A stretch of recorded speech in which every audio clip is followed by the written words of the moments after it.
Hey guys, the attack here.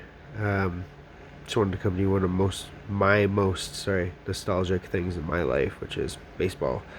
Growing up, my grandfather, he was into baseball, and he immigrated to Canada in 1952, and he was born in 1946.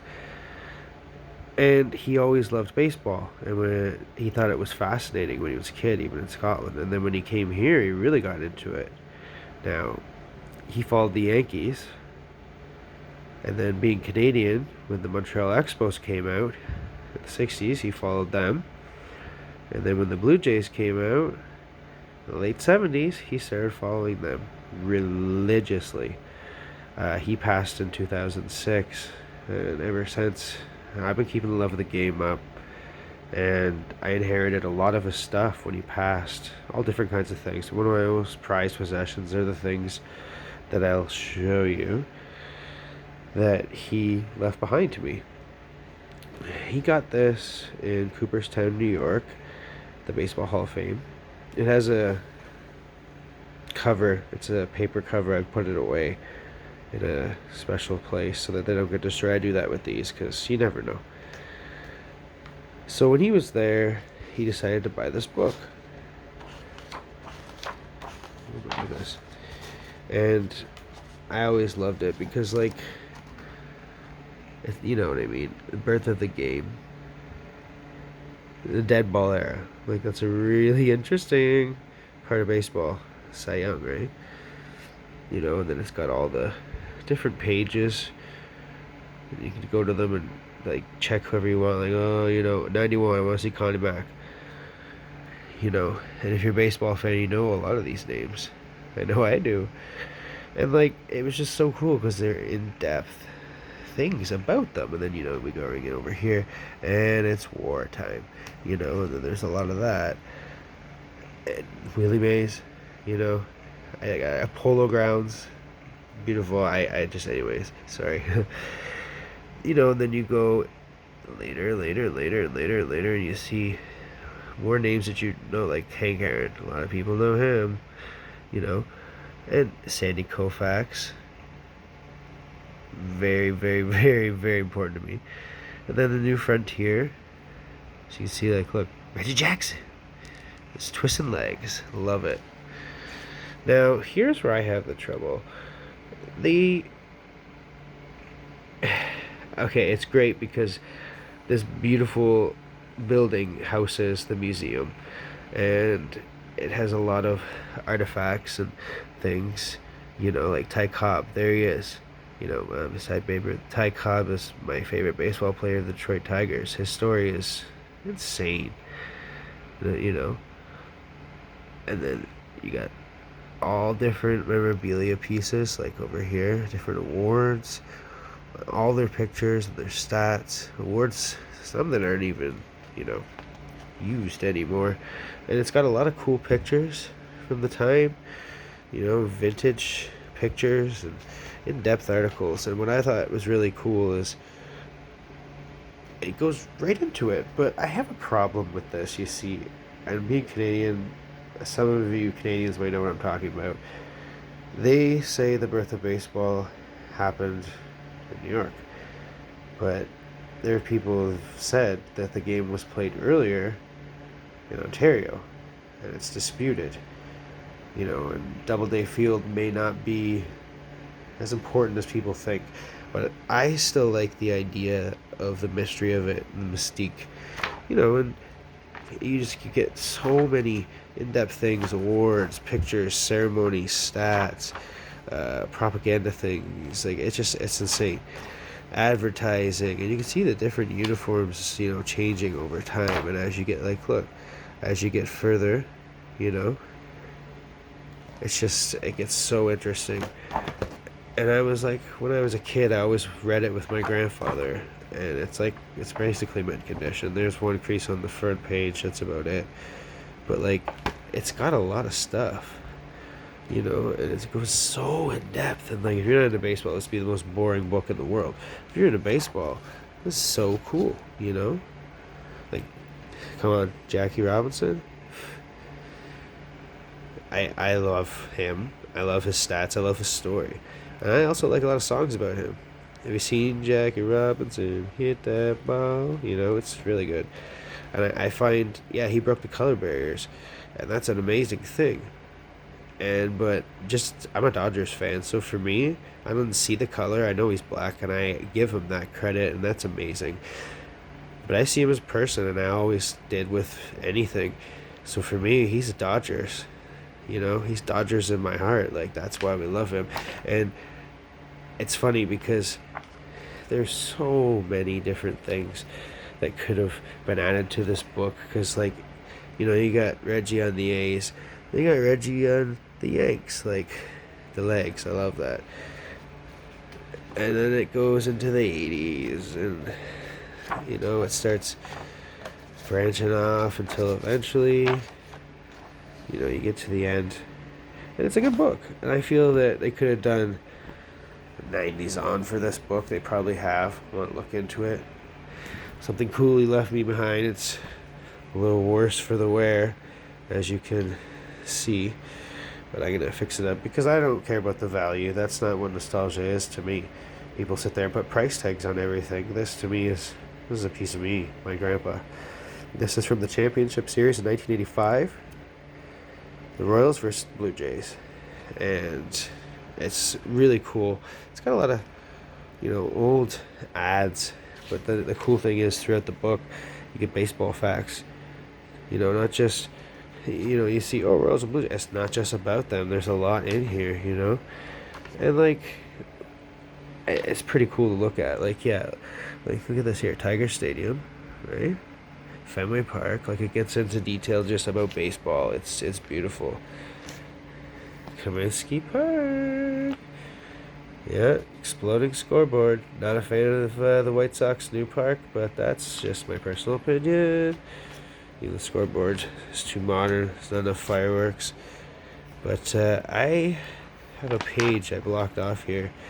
If you're Canadian, you'll remember this store. It doesn't exist anymore. But I thought that was pretty funny. The old adverts, you know, that you get. Where is it? I know. Oh, there's the signatures of all the players from '85. There it is. A&P and Dominion. These grocery stores have tanked in Canada and virtually they're gone. So that was interesting. And where is it? Like it's like there's so much in here to read. You could read forever. And like even look Budweiser with their scorecards. They used to give a lot of different things away in these books. It was really quite weird. We had a bunch of them in the 90s ones, but I don't know what happened to them. Here's what I was looking for. So this is, as you can see, 1985. The Sky Dome, as it would be known, or Rogers Center now, but I still call it the Sky Dome, hadn't been built yet. And if you look at the model that they're using, wow. Like, the field reminds me of the A's, but the dome reminds me of, like, some space-age Astrodome. But the seating is so obscure, and that never came to be. And we all know what the Sky Dome looks like. You know, but they had many different ideas on how they would do it. You know, and you can only get this type of stuff in these books. Like, I have trouble finding a lot of this stuff online for good, like, references. So for me, it was nice. But this is the one that I thought was interesting. That this is one of the designs they were going to do for the dome. And basically what I got from reading the article, here, I'll turn this around so you can see it better, is this piece here will go over and close. But when it's down here, if you can see, there's a walkway and a whole bunch of other things so that people can still get underneath it and use it. And there's another side which retracts, I guess, into a doorway, it said, of some sort. And it's really, really interesting. I couldn't imagine if the dome looked like that. But anyways, yeah, there's a lot of cool things, like Ontario Place. It's not even around anymore. You know, old adverts, stats out the butt, you know, which I could read for hours. So let's just move on, shall we? I have another book, and it's in very good condition. It's from the 1991 All-Star Game, and I'm just going to flip to it real quick. 1991 lineup. Oh,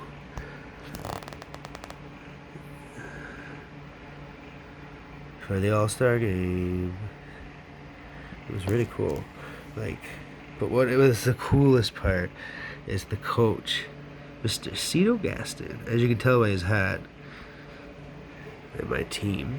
I have so many hats you see in my videos of them. Cito Gaston was an amazing coach, and he would lead the Toronto Blue Jays to back-to-back World Series. He's a legend in my heart. And again, all the old adverts and things. Beckers yet again. Like, there's a lot of good stuff. And the cool thing is, like I said, it's not just, and this one especially, because the All-Star game, there's so much to see. So much. Oh, look at that. Oh, new era. Huh. Just people like to argue that a lot of times and say, oh, no, new era is a new thing because of the fitted. And it's like, yeah, that's new era. This is their old logo. They still use that. It's a diamond edition. But there's their new logo, which says new era. See? And where is it? I thought maybe this one doesn't have it. My other hat has it. It has the old logo.